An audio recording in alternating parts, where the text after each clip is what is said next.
Good Friday morning, everyone. I think we're going.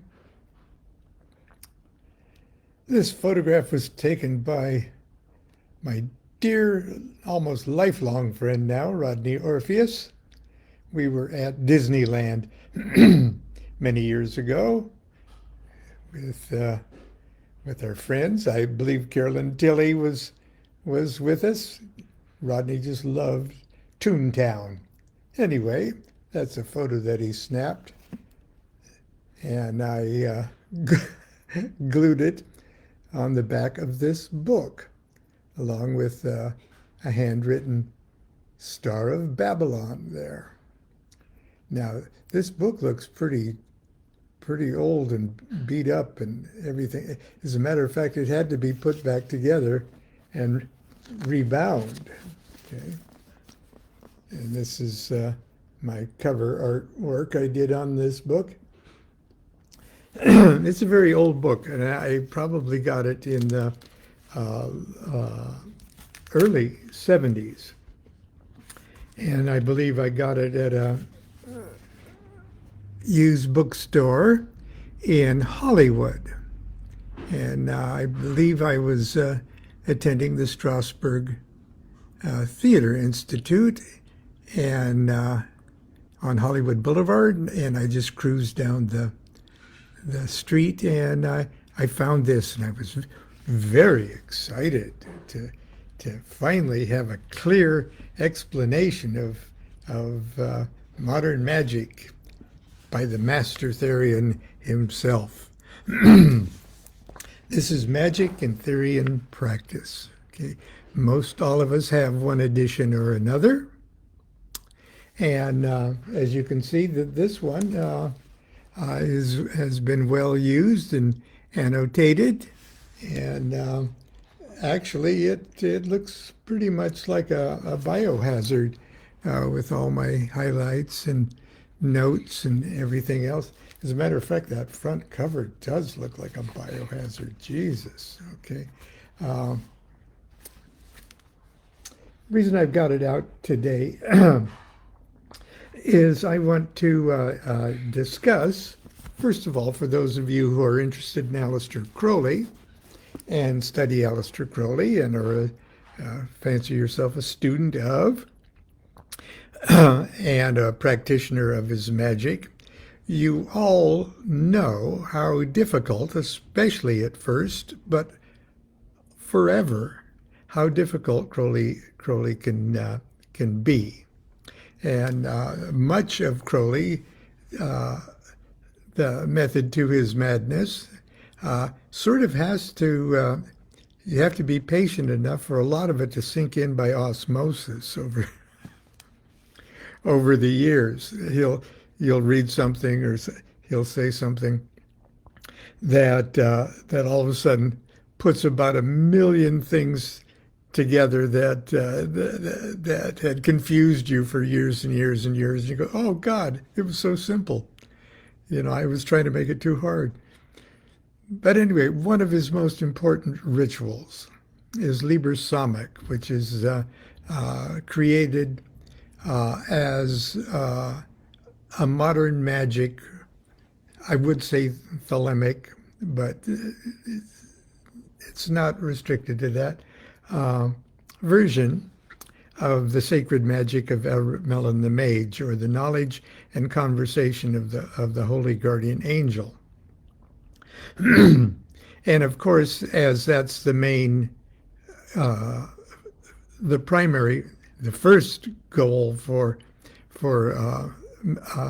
magicians is to gain knowledge and conversation of the holy guardian angel, because until then you're not even a whole person. Okay, you're an angelless person. You don't even know what is or is not in your own best interests. And so that could be pictured as an angel that's giving you good advice. Okay. Well, that good advice is ultimately coming from yourself, and ultimately, even though there's a certain objectivity to the holy guardian angel, it's coming from yourself too. if you subscribe to the universality of consciousness. But anyway, I digress. 35 years ago, in October 1990, I've been doing Monday Night Magic class, or we have been doing Monday Night Magic class in our home since probably 1979, okay? And our attention was taken up for many years with, practical, how to do Enochian magic, the Goetic magic, magic kind of things, the Gnostic Mass, okay, Holy Books of Thelema, things like that. But I thought it was about time for me to turn my attention to the attainment of the knowledge and conversation of the Holy Guardian Angel. Now, I'll tell you right up front that any success that I've had in achieving knowledge and conversation didn't seem to be the direct result of me doing any particular ritual, including the Liber Samekh or the Abramelin operation or anything else. I will say, had I not practiced it, studied it, and everything else in the previous years, that experience wouldn't have happened. Okay, so I can't say that. It's just like when people say, "Oh, what does your magic do for you?" You know, you're broke all the time, and you're always begging people to buy your books and stuff like. Why aren't you rich? Use your magic to be rich. And my answer is, you don't know how big of a bum I could be. How do I know? What kind of bum might I be had I not done the pentagram ritual or something like that? I do what I do to become what I become, and so do you. But I turned my attention to Liber Samekh, and the version I had was in magic and theory and practice. And I'm just going to share something with you, because the point I'm going to try to drive home today is ultimately you have to take control of your own magical business. And even when it is founded, built upon the ingenious, brilliant, in places sacred work of another great magician like Aleister Crowley, you're still going to have to make sense to you in your life. You're going to have to take the bull by the horns and do it yourself. It's not a recipe book.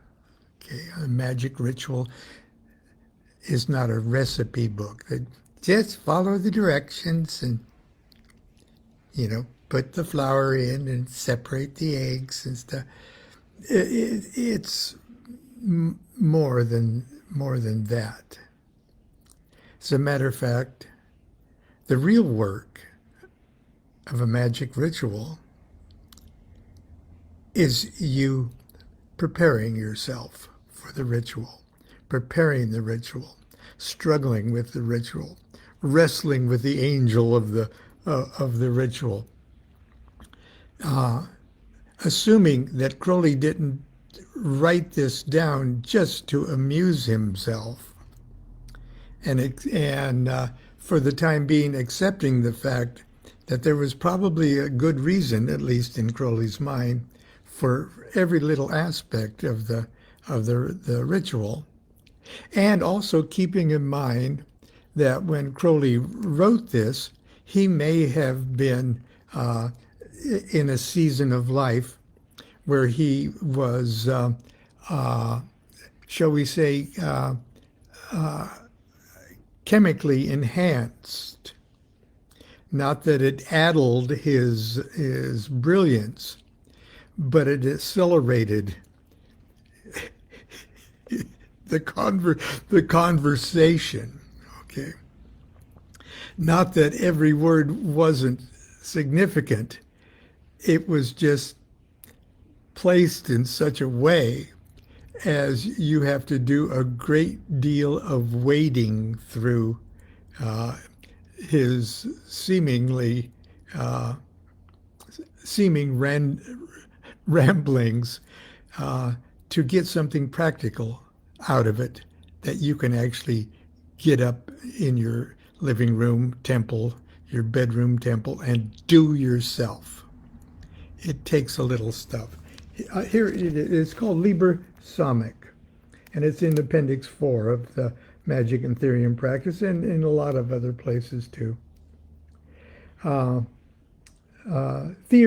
Goetia Summa, Congress cum Daemon, sub figura 800. Being the ritual employed by the Beast 666 for the attainment of the knowledge and conversation of his holy guardian angel during the semester of his performance of the operation of the sacred magic of Abramelin the Mage. Now, right there, it's telling you he threw this together in his attempt to Crowleyize the semester of his operation of the sacred magic. Prepared at the Abbey of Thelema in Cefalù. Okay, everything's in Latin to make it. The beast by the Beast 666 in service to Frater Progremdior. I think that's Frank Bennett. It's an official AA publication, but it's in Class D. So we can talk about it and tinker with it, okay, if we need to. For the grade of Adeptus Minor. Adeptus Minor is number 6. 5 equals 6. The 6 Sephira on the Tree of Life. That's the knowledge and conversation of the Holy Guardian Angel. In yogic terms, it's the complete balanced activation of the heart chakra. And here's what it looks like. It's in points. And the first point, I'm going to try to show you. There we go. The first point is pretty straightforward. Section A, it looks like, okay, there's 11 points. Section AA, I am Ankaf Nakansu. And this is just a version of the Bornless ritual, the classic Greek magic ritual. And then section B, hear me. Now see all the notes I've written there? Those notes weren't in there when I got this. Hear me, and there's barbarous words of evocation, and this one's for air, okay. And then he's got sort of a note there, what you're visualizing. Some of it makes sense, some of it doesn't. And here's section C. Okay. So now those stars aren't there. He just talks about them, and he talks about them someplace else in the ritual. I had to read forward and then put them back myself, okay? And there's this, and there's that. Okay, goes through all the elements. Barbarous words, aro gogoru abreo satu,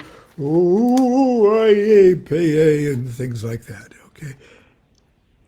Okay, there's, you can say all of that stuff.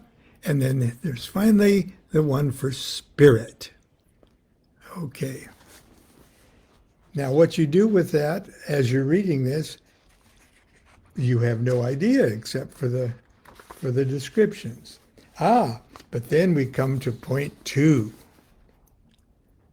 Okay, and there's point 2 that comments on section A, and line by line it comments on it. Sometimes as you're reading it, you imagine that Crowley doesn't even take a breath as he writes these paragraphs after paragraphs after paragraphs. And more sections, more comments, more everything. Okay. Another 2 full pages, another 2 full pages, another full 2 pages. Then he goes on to more about section C. Okay. Now he's talking about visualizations that are going on. Good stuff. Really good stuff. Line 4, his angels has made voice the magical weapon which produces words, and these words have been wisdom by which he hath created all things. It gets really good. 2 full pages, 2 full pages, 2 full pages, more lines, and finally it ends up with invoke often. And then footnotes and endnotes. Wow. But then it goes on and comments on point 3. Okay. And you'll have to go back and forth and back and forth and back and forth and back and forth to this. 2, 4, 6, 8, 10 full pages. Okay. Look, I'm not joking when I say I'm the laziest man alive. Okay. I work very, very hard at trying to avoid work at all. And to tell you the truth, it wore me down.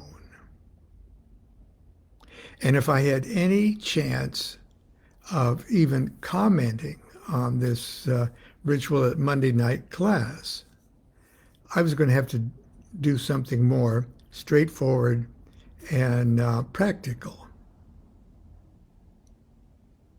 And so in preparation for my own practice performance of Liber Samekh, I was going to have to do something different.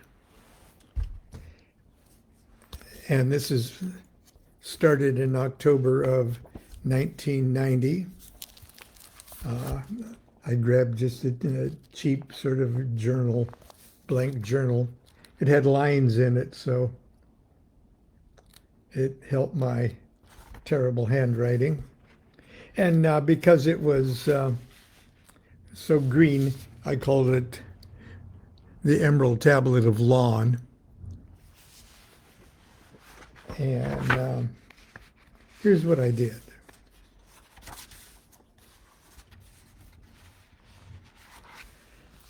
On one page, I copied the straightforward, what you actually do, what you actually stand up to do in a temple, and what your temple is sort of like, and what your circle is sort of like, and what you actually do, what you actually say. Okay? And right down to the oath there. But then in red, on the other page, I have those comments on the sections that are many, many, many, many, many pages away in the original text. And I try to put them side by side enough for it to be convenient. Now, just those 2 things right there, okay? Took all of that to comment on. Just those few lines took all of that to comment on. Those few lines took all of that. Okay, you get the picture. if I only read the left side, I could actually feel the momentum of the ritual. Okay. Not only does this section right here commented upon with that red section, but those two and those two. And it goes on like that.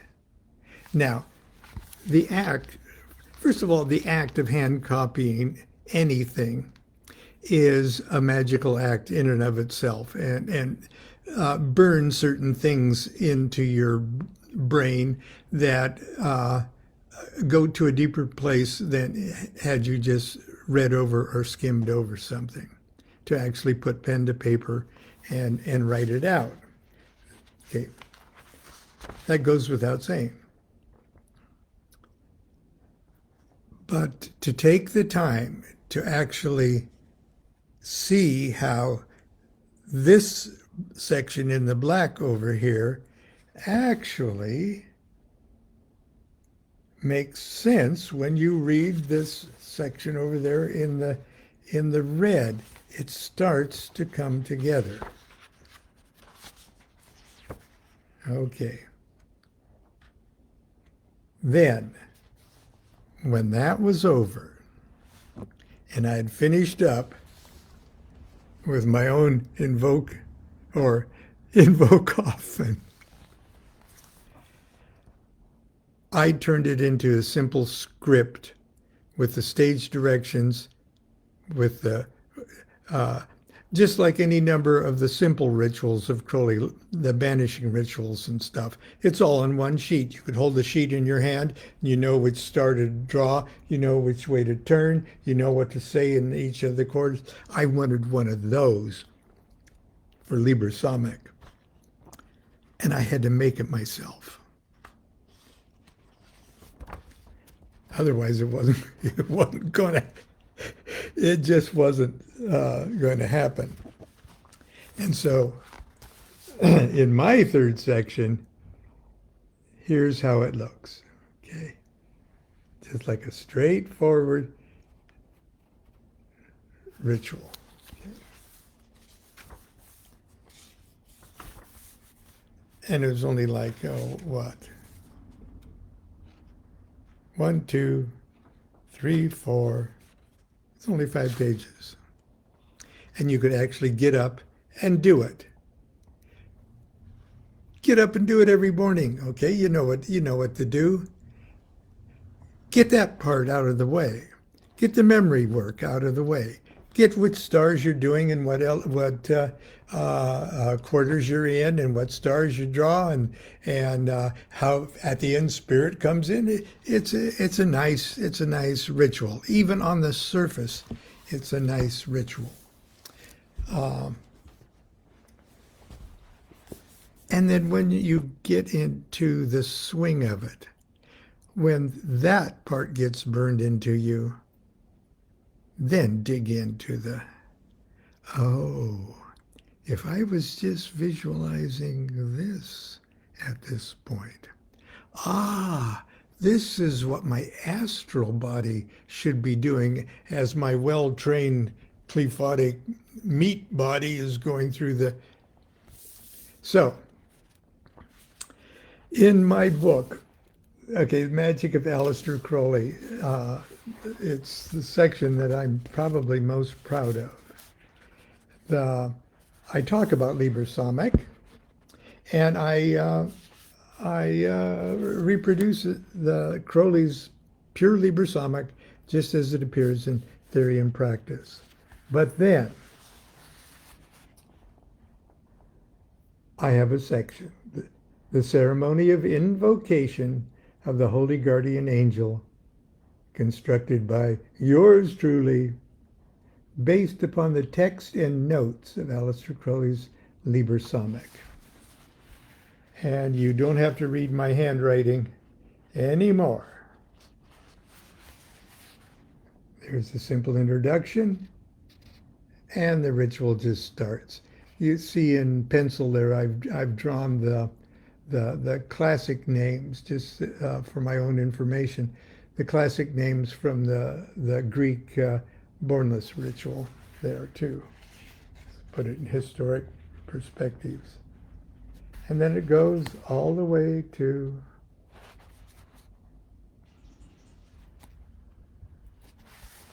just right at the end. Such as are the words.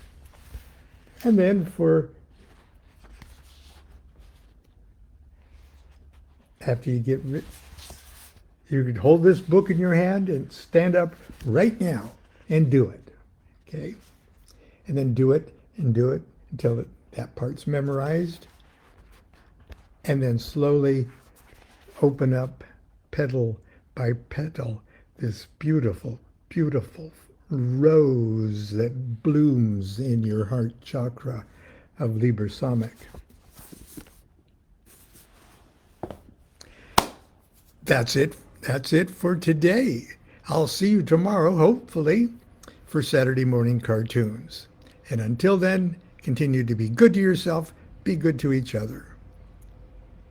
Do what thou wilt shall be the whole of the law. Love is the law. Love under will.